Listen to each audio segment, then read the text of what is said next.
Кызым окуудан келди. Бир сөйкөсү жок, бети кызарган болуп келди да. Анан ага деле мен анча маани бербептим. Мен немем кошунам чыгып, кызыңыз жакшыбы деп калды. Эмне болуптур кызым десем, ушундай болуптур го деп. Анан кызымды чакырып үйдөн эшикте. Не болду десем, бир эле шапалак салдандам да деп койду. Анан мен эжекесине чалдым.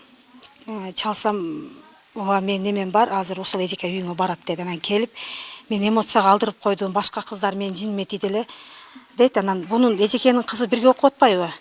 Анан ошо менин кызым менен урушуп калган экен дейт. Анан кызыңызды тыйып коюң деген мага катуу тийди.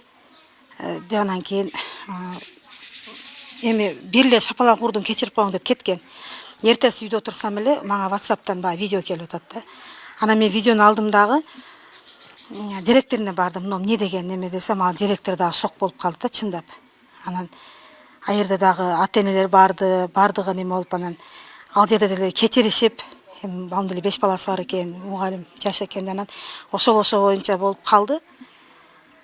Анан чындап өтө жаман акыбалда болдум. Мен даже до конца көргөн жокмун анычы.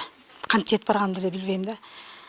Анан кийин кечке маал РОВДдан келишти. Бизге Бишкектен неме келди, шуну жазып бересиз. Анан бардым дагы кече. Ал келин дагы барды. Кызымды алып бардым дагы, бирок РОВДга барып мен доом жок деп жазып келатканыбызда кызым ооруп калды жолдочу.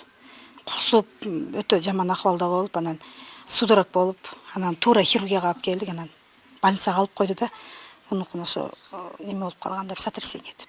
Ошол азыр кызым больницада. Анан мен айтайын дегеним, соц тармактагы немелерге эми баягы негативный неме бергендерге айтып коеюн деп атам да. Эми туура түшүнгүлө, эми любойуңар ата-энесиңер, бирок өтө жаман немелер келип атат. Мен эртемен саат 5ке чейин окуп өтө шоковом состоянии болдум да. Ар ким өзүнүн башынан өткөндө билет анычы. Эми кызымды күнөөлөп атышат, бирок кызым мен актабайм. Бирок айтыптыр. Сволочь дегенде өзүңүзгө карап сүйлөң эжеке. Кызыңызга болуша бересизби? Ушундай, сен кызыма жетип ал, сен андай мындай дегенде, анан урушуп кеттим деп атат кызым деле. Анан мен тууралуу жаман маалыматтарым болуп атат да, апасы мындай экен, анан атасы андай экен деп. Эми ким кандай деп айтса, ал өзүнүн укугу.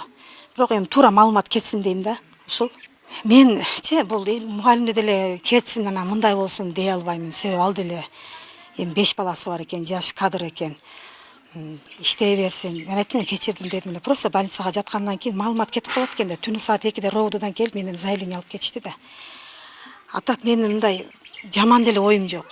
Просто ушунчалык ушундай резонанс болуп кетет деп мен ойлогон жокмун да туурасы. Эми закон чегинде, мыйзам чегинде болсо керек, эми билбейм дагы.